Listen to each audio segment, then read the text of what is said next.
The final chapters tell the story of the Babylonian Empire coming to invade Jerusalem, destroy the temple, and carry the people and the royal line of David off into exile. And so the story ends leaving us wondering, is God done with Israel? Is he done with the line of David? Well, the final paragraph zooms about 40 years forward into the exile, and it tells a very odd story. It's about Jehoiakim, a descendant from David, who would have been king if he was back in Jerusalem.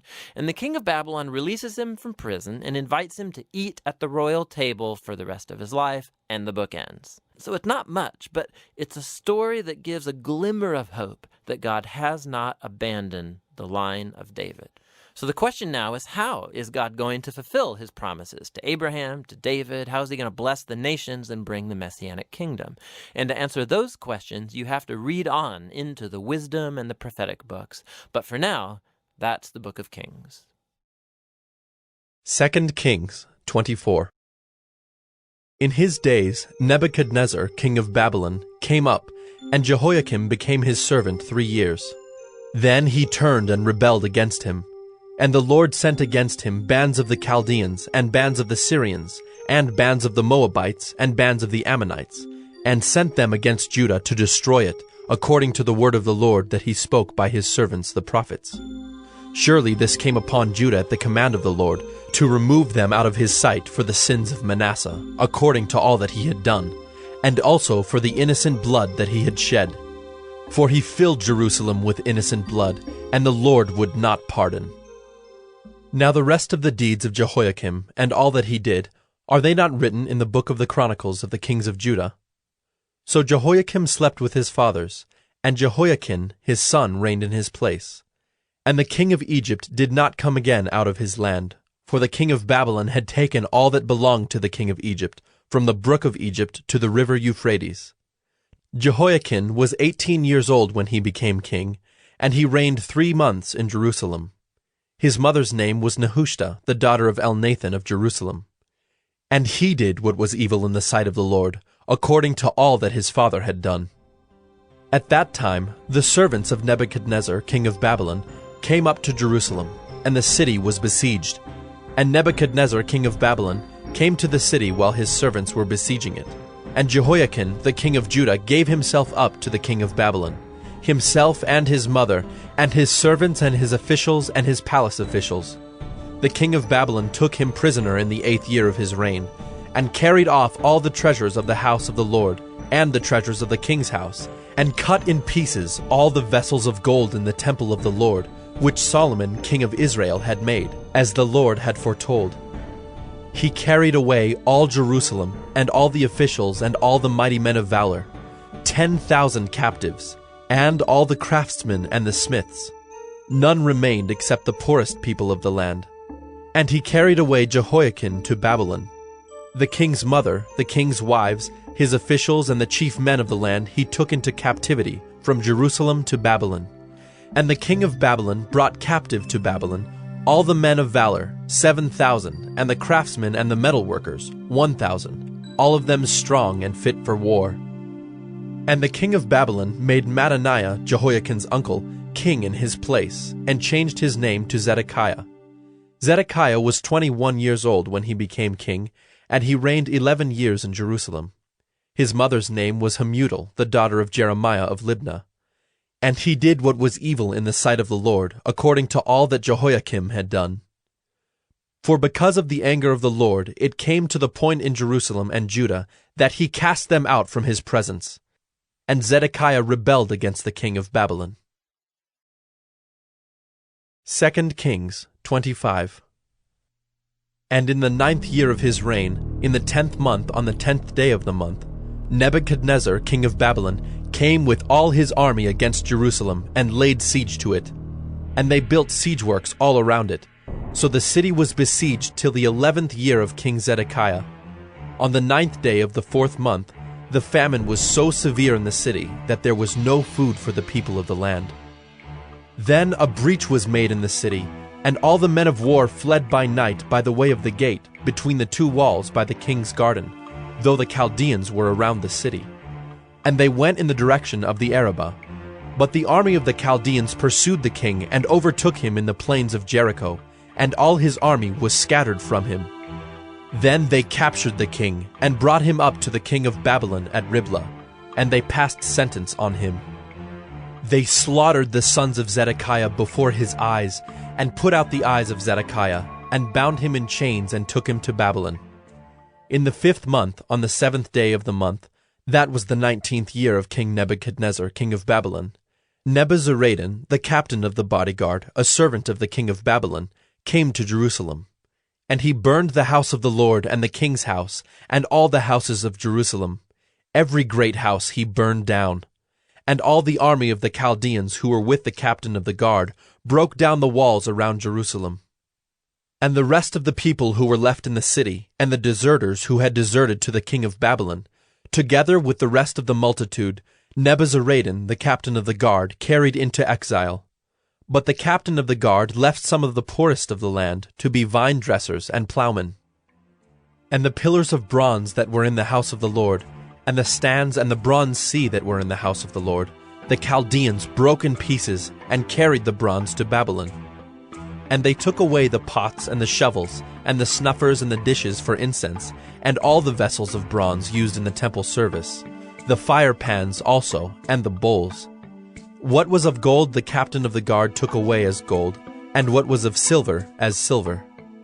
As for the 2 pillars, the one sea, and the stands that Solomon had made for the house of the Lord, the bronze of all these vessels was beyond weight.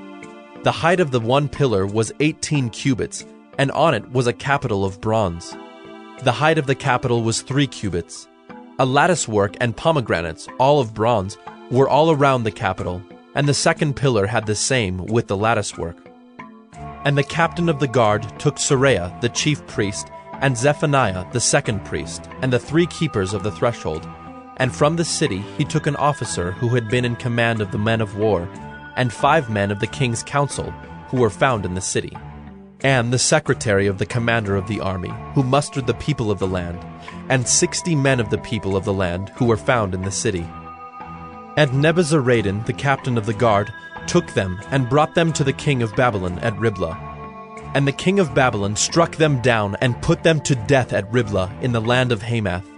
So Judah was taken into exile out of its land. And over the people who remained in the land of Judah, whom Nebuchadnezzar king of Babylon had left, he appointed Gedaliah, the son of Ahikam, son of Shaphan, governor. Now when all the captains and their men heard that the king of Babylon had appointed Gedaliah governor, they came with their men to Gedaliah at Mizpah, namely Ishmael the son of Nethaniah, and Johanan the son of Kareah, and Seraiah the son of Tanhumeth, the Netophathite, and Jaazaniah the son of the Maacathite. And Gedaliah swore to them and their men, saying, Do not be afraid because of the Chaldean officials. Live in the land, and serve the king of Babylon, and it shall be well with you.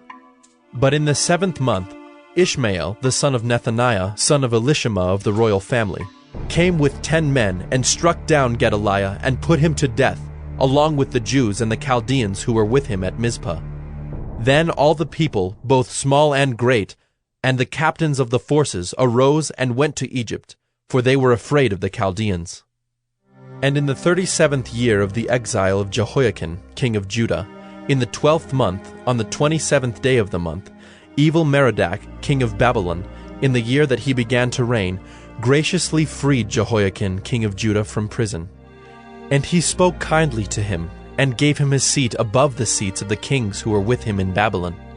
So Jehoiakim put off his prison garments, and every day of his life he dined regularly at the king's table. And for his allowance, a regular allowance was given him by the king, according to his daily needs, as long as he lived.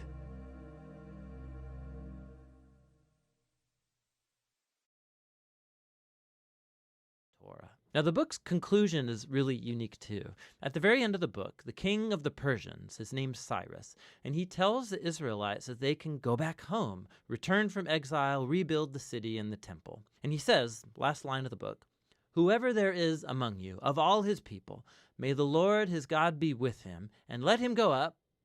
And that's how the book ends, with an incomplete sentence. Now, of course, the author knows about the first return from exile and the stories of Ezra and Nehemiah, but clearly in his view, the prophetic hopes of Israel were not fulfilled in those events. And so this incomplete ending shows that the author's hope is set on yet another return from exile, when the Messiah will finally come to rebuild the temple and restore God's people. And so the book of Chronicles, it's the final book of the Jewish scriptures. It ends by pointing forward. It calls God's people to look back in order to look ahead, because the past has become the source of hope for the future. So Chronicles concludes the Old Testament as a story in search of an ending, and that's what this book is all about. 2 Chronicles 36. The people of the land took Jehoahaz the son of Josiah and made him king in his father's place in Jerusalem. Jehoahaz was 23 years old when he began to reign, and he reigned 3 months in Jerusalem. Then the king of Egypt deposed him in Jerusalem and laid on the land a tribute of 100 talents of silver and a talent of gold.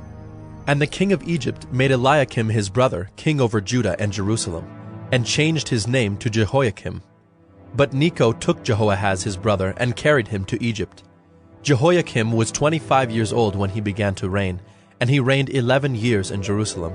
He did what was evil in the sight of the Lord his God. Against him came up Nebuchadnezzar, king of Babylon, and bound him in chains to take him to Babylon. Nebuchadnezzar also carried part of the vessels of the house of the Lord to Babylon, and put them in his palace in Babylon. Now the rest of the acts of Jehoiakim, and the abominations that he did, and what was found against him, behold, they are written in the book of the kings of Israel and Judah.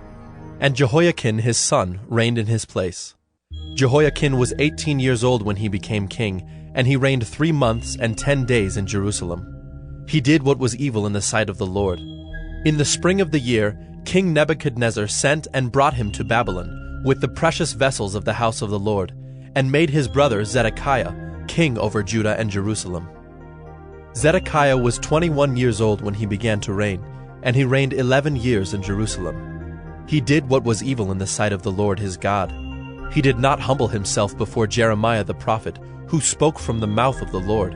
He also rebelled against King Nebuchadnezzar, who had made him swear by God.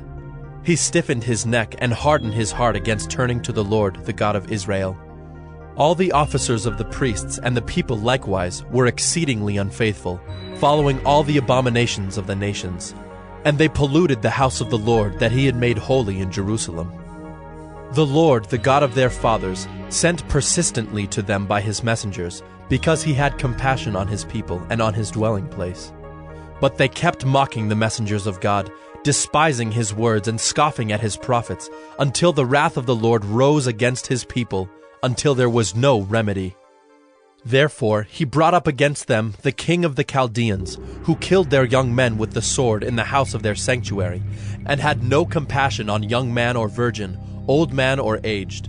He gave them all into his hand, and all the vessels of the house of God, great and small, and the treasures of the house of the Lord, and the treasures of the king and of his princes, all these he brought to Babylon. And they burned the house of God, and broke down the wall of Jerusalem, and burned all its palaces with fire, and destroyed all its precious vessels. He took into exile in Babylon those who had escaped from the sword, and they became servants to him and to his sons, until the establishment of the kingdom of Persia, to fulfill the word of the Lord by the mouth of Jeremiah, until the land had enjoyed its Sabbaths. All the days that it lay desolate, it kept Sabbath, to fulfill 70 years. Now in the first year of Cyrus king of Persia, that the word of the Lord by the mouth of Jeremiah might be fulfilled, the Lord stirred up the spirit of Cyrus king of Persia, so that he made a proclamation throughout all his kingdom, and also put it in writing.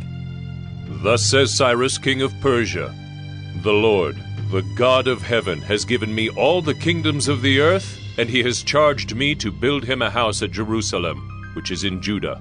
Whoever is among you of all his people, may the Lord his God be with him. Let him go up,